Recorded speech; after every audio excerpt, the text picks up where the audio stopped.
Olá pessoal, tudo bem? Sou a professora Roseli Nascimento de Geografia, tá? Estamos nos reunindo hoje para iniciar o terceiro bimestre, tá? Eu vou mostrar aqui para vocês o livro que nós vamos trabalhar, tá? É o livro do terceiro bimestre, volume 3, da editora Positivo. Se você ainda não foi buscar o seu livro, não tem ainda, né? A instituição ela já está entregando, tá? Ela continua, na verdade, entregando, tá? E aí você pode se dirigir até a nossa central para fazer a retirada do seu livro, tá? Bom, iremos começar hoje com a unidade 7, ou seja, o capítulo 7, né? Do livro do volume 3, tá? O tema da nossa aula de hoje na verdade, ela vai ser dividida em 2 ou 3 aulas, tá? E hoje nós vamos começar a falar um pouquinho da parte inicial aí do rural e urbano, tá? Do espaço rural e urbano, na Ásia, na Europa e também na Oceania, tá? Bom, aí nessa página 2, nós temos a seguinte afirmação, tá? Nas paisagens euroasiáticas e até mesmo em algumas regiões da Oceania, cuja colonização da europeia ocorreu há poucos séculos, é possível observar o contraste entre contemporâneo e as tradições centenárias e também milenares, tá? Número 1, né? Vamos fazer essa primeira perguntinha para vocês, tá? Qual é a importância de conservar o passado na paisagem rural e também na paisagem urbana de uma região, né? Bom, por que se deve conservar o passado? O passado ele é história, né? E existe também tradições, né? Em meio a um cenário, em meio a uma imagem, tá? E é sempre bom a questão da conservação. Por quê? Porque eterniza, né? Vários momentos, tá? E conservar é cuidar, né?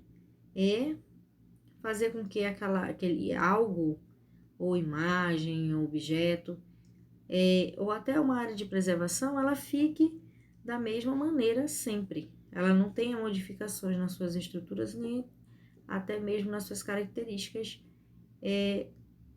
mais, vamos dizer assim, nas características mais marcantes que ela possui, tá bom? Bom, na página 3, nós temos aí os objetivos, tá? Nós temos o como objetivo 3, nesse capítulo 7, que o primeiro dele é caracterizar e também diferenciar os principais sistemas agrícolas aplicados na Ásia, na Europa e também na Oceania. Identificar as diferentes formas de relação do homem e o meio, né? Nos espaços tanto rurais como no espaço urbano, tá?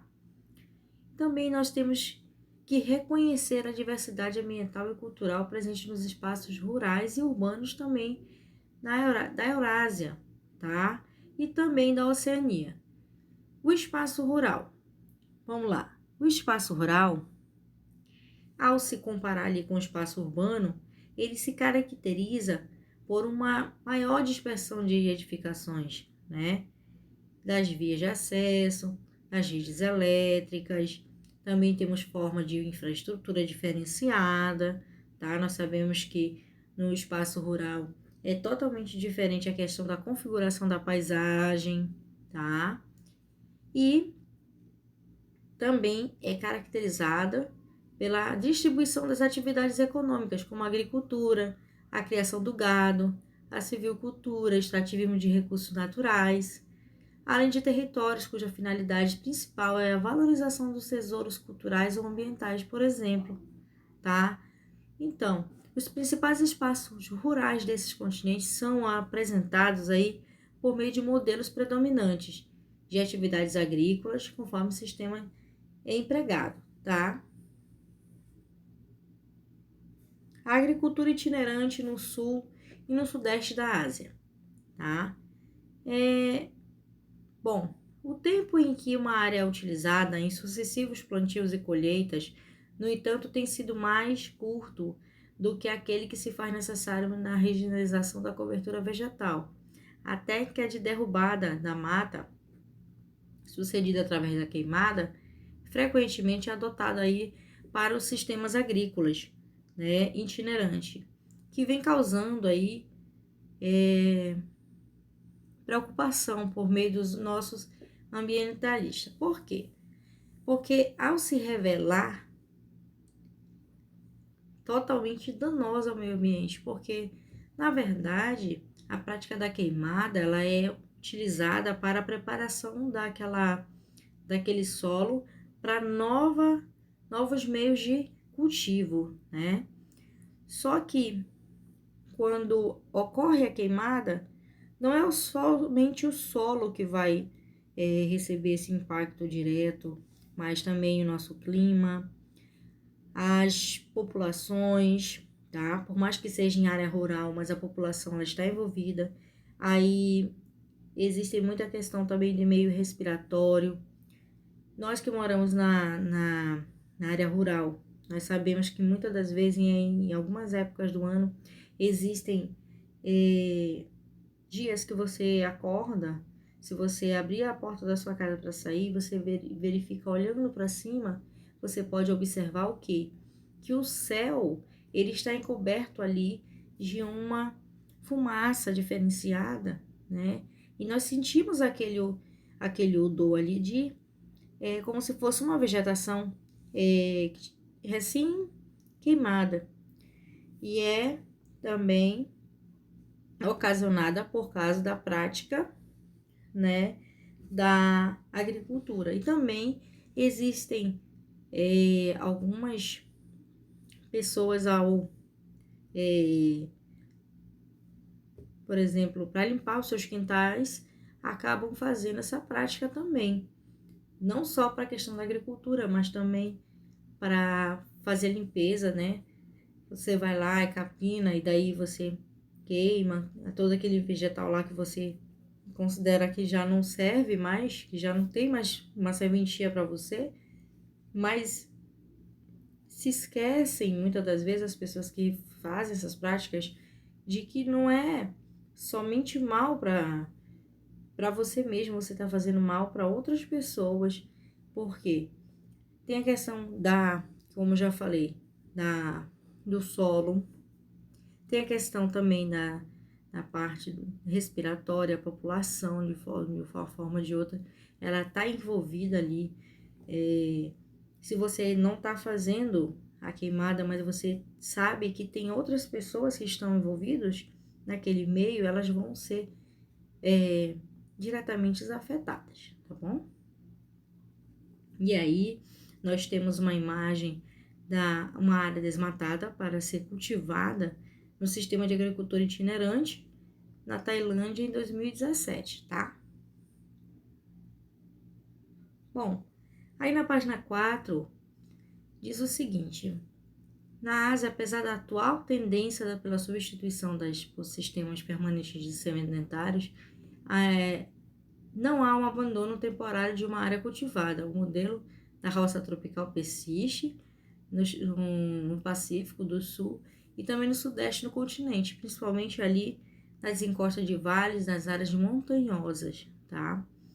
E aí nós temos exemplo aí da Índia, Nepal, Tailândia e Bangladesh, Laos, Malásia, Filipinas, Indonésia, e tá na Papua Guiné e na Oceania, entre outros países também. E aí nós temos um mapa que traz a utilização do sistema da agricultura itinerante na Ásia e na Oceania. Aí nós temos aí a nossa legenda do lado direito de vocês, e nós também temos a nossa Rosa dos Ventos para nos ajudar a nos localizarmos aí através desse recorte espacial, tá? Que foi realizado aí para mostrar a utilização do sistema agricultura itinerante na Ásia, também na Oceania. Bom, tá?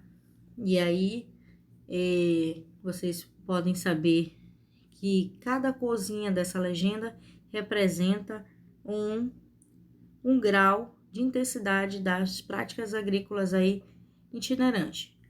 O rosa mais escuro indica alto grau, o mais clarinho indica moderado, o verde indica baixo e o laranja indica muito baixo.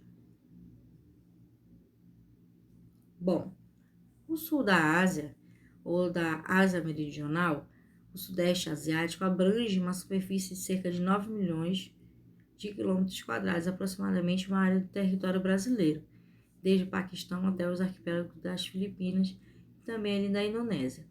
Nessa região vive cerca de 2,4 milhões de habitantes, o que corresponde a cada uma ali 3 pessoas no planeta, tá? Trata-se também de regiões que estão entre as mais densamente povoadas, tá?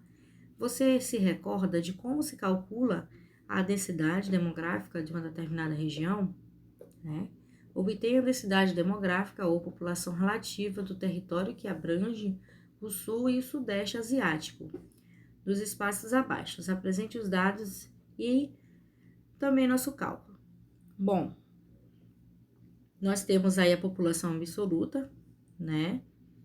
Que ela está em azul, na primeira parte, e nós temos a área ou superfície. Como é a fórmula? Densidade demográfica é igual à população absoluta sobre a área, tá? Então, a resposta é daí que você vai dividir o número de habitantes pela área ou superfície. E aí, a resposta vai ser a cerca de 267 habitantes por quilômetros quadrados, tá bom? Se você dividir, você vai observar, tá? Que vai dar esse valor. Professor, e os zeros? Todos os zeros, eles serão anulados aí, tá? Na hora que dá questão da conversão, tá? E depois você deve dividir. E vai dar 266,666. Aí o número vai arredondar, né? Nós vamos arredondar este número para o número mais próximo, que é 267 habitantes por quilômetros quadrados, tá bom? Bom, agricultura de jardinagem. O volume de chuvas, que se concentra sobretudo nos meses aí de verão, e o relevo caracterizado por íngremes encostas, são os vales assim, tá? São encostas ali próximo de cursos d'água também, muitas das vezes, tá? E em seu sopé, nós temos, né, vales amplos e planos, impuseram aí a criação de estratégias específicas para o cultivo de povos do sul, também temos o sudeste, leste asiático no decorrente dos milênios. Trata-se aí de uma agricultura de jardinagem, tá? Principalmente na rizicultura, que é a cultura do arroz, que se corresponde aí à base da economia de subsistência de numerosa mão de obra camponesa dessas famílias, tá? Então, o que é um sopé? O sopé é uma base de um morro ou uma montanha, cuja superfície sobre a qual ela se eleva ali, ela se ergue, é uma formação de montanhas, tá? Bom, na página 5, nós temos mão de obra familiar no cultivo do arroz em agricultura de jardinagem e prática do Vale do Rio Mekong, no Vietnã, em 2017. Esse tipo de agricultura é realizado em solos próximo de vales, próximos de rios, cuja essa construção desses solos ocorre em diques, tá? E também canais que visam regularizar aí a distribuição das águas, tá? Após meses de chuvas, as chamadas monções de verão tratam-se, que nós falamos lá no capítulo 4, ela segue um longo período de seca e também ocorre monções de inverno também, nessa mais ou menos nesse mesma linha de raciocínio, tá? Nos terrenos de grande declividade, tá? Tá? A técnica de terra-cerramento, ela é aplicada ali para reduzir a perda do solo, tá? Através das enxurradas de verão, que acompanham curva de nível, tá? As curvas de nível, vocês sabem que nós temos tanto a parte mais alta e a parte um pouquinho mais baixa. Então, elas vão se nivelando e a questão do cultivo, ela vai acompanhando esses níveis do terreno, tá? E os degraus de patamares, além de diminuir a força da erosão pluvial, armazenam a água das chuvas também, fazendo com que essa atividade ela tenha mais produtividade. Nós temos aí o cultivo de arroz por meio da técnica de terraceamento em Bali, na Indonésia, em 2015, tá? Vocês observam que existem várias curvas aí de nível, né? Se vocês pararem para observar também, nós temos vários tipos de vegetação. Nós temos algumas árvores, temos vegetações menores, tá? E temos vegetações de médio porte, né? E aí nós temos visivelmente falando aí as curvas de nível, tá? Como se fossem algumas escadas, né? Alguns andares aí para que você pudesse fazer o cultivo aí do arroz ou outro tipo de alimento para ser cultivado, tá? Então, o que é a plantation, né? O sistema de plantation é um modelo agrícola, né, que está ligado aí, associado ao período colonial, quando grandes extensões de terra para o cultivo de um só produto, a exploração de trabalho forçado, nós tínhamos também a questão a mal remuneração, a produção destinada à exportação, que surgiu aí em torno do século XVI até o XIX. E nós sabemos que essa questão aí da plantação nessa década do século XVI até o século XIX era administrado por alguma nação, né? No caso, os ingleses e franceses, que estabeleceram monocultura, né, de produtos tropicais na península da Indonésia e na Insulíndia, né, como também denominado conjunto de ilhas situado por continente asiático e Oceania, como o arquipélago de Sonda, que compõe a Indonésia. Hoje, inclui-se ao modelo de plantation extensas áreas em que se desenvolve a silvicultura, tá? De seringueiras para exportação de borracha, óleo de palma, extraído fruto de um tipo de palmeira. No Brasil, nós temos também a extração desse óleo, que está associado a um produto conhecido como óleo de dendê, tá?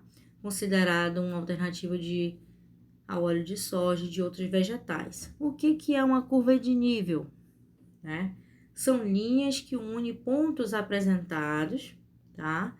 Em uma mesma altitude ou cota altimétrica em uma dada superfície, né? Elas se unem em uma mesma altitude, né?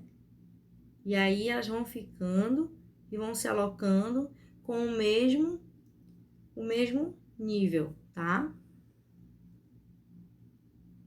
Bom, a agricultura de árvores de óleo de palma na Indonésia e em outros países também está, no entanto, envolvida em uma polêmica questão que diz respeito tanto aos impactos ambientais quanto os sociais.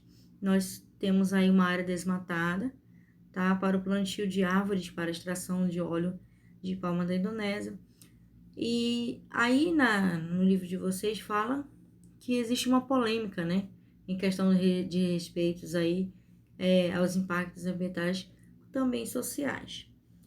Bom, para se fazer essa extração do óleo de palma, essa plantação, acaba sendo desmatada essa área, né, para o plantio dessas árvores.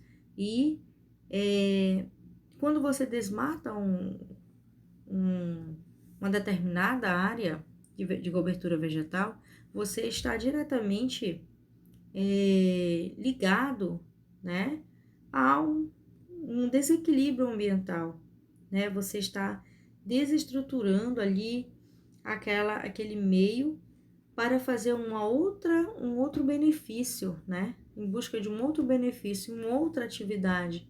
E aí você encontra aquela área em questão de desestabilidade. Por isso que há essa polêmica, né? Porque há necessidade de plantar, mas também tem que se desmatar, né? E aí traz uma polêmica, porque que não há meios para conter esse desastre, né? Por que não é feito políticas ou projetos, programas para conter esse dano ambiental, né? E tudo isso se torna uma grande discussão, tá? E aí, nós temos o olhar geográfico. O olhar geográfico fala sobre um pouquinho mais da exploração do óleo de palma, tá? Que ocorre em regiões do planeta, que é responsável por violações dos direitos humanos em algumas áreas, tá? Nós temos a produção do óleo de palma, que hoje é uma das principais causas de destruição mundial da floresta tropical, porque nós acabamos de ver como é que fica a questão da devastação, né, daquelas áreas. Eu vou voltar um pouquinho para vocês verem novamente. Aí, ó. Então, essas áreas, elas acabam tendo uma devastação considerável, né, nessas áreas, tá? E aí, ocorre um desequilíbrio ambiental, tá? Por isso que há uma discussão em termos, né, dessa prática, tá? E o texto a seguir, ele vai falar um pouquinho mais profundamente sobre isso, tá? E aí fala que,